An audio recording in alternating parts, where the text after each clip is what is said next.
We are joined here today by two very influential people in the world of psychology.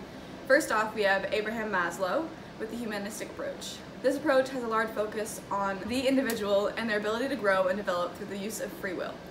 In contrast, we are also going to be joined by Lev Vygotsky and his views on the sociocultural approach.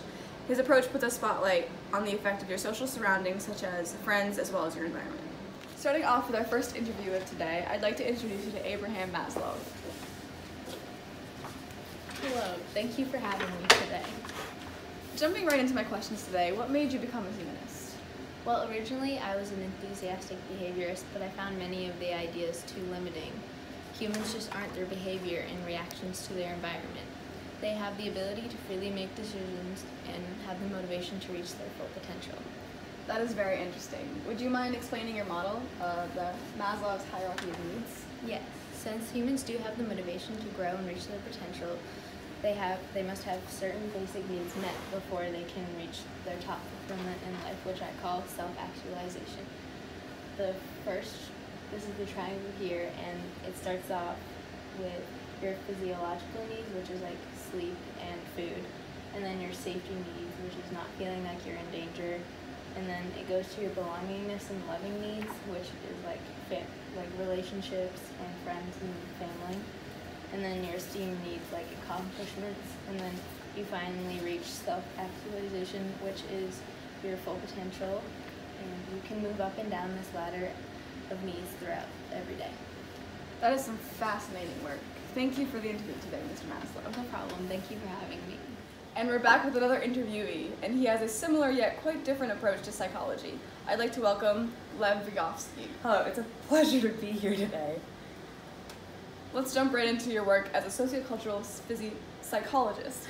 Tell us about your theory of the zone of proximal development. The zone of proximal development shows the difference between what a child can achieve independently compared to what a child can achieve with guidance and encouragement from a skilled partner.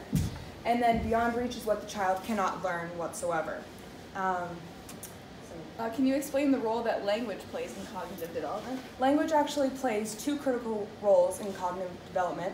Not only is language a very powerful tool of intellectual adaptation, but it is also the main means by which adults transmit information to children. This is a very intriguing topic. Thank you for your time. Yes, and thank you. And we are back again, and this time we have both Abraham Maslow and Lev Vygotsky here to compare and contrast their different approaches.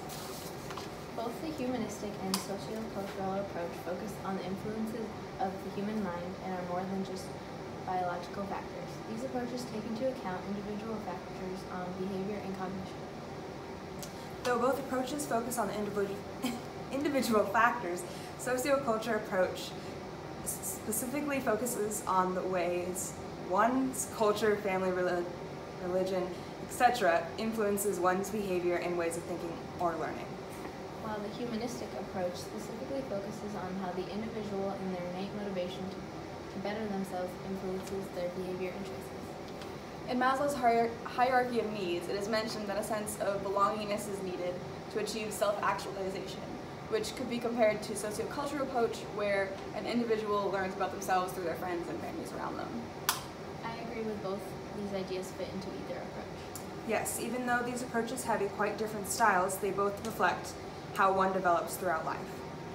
And that wraps up the discussion for today. Thanks for tuning in.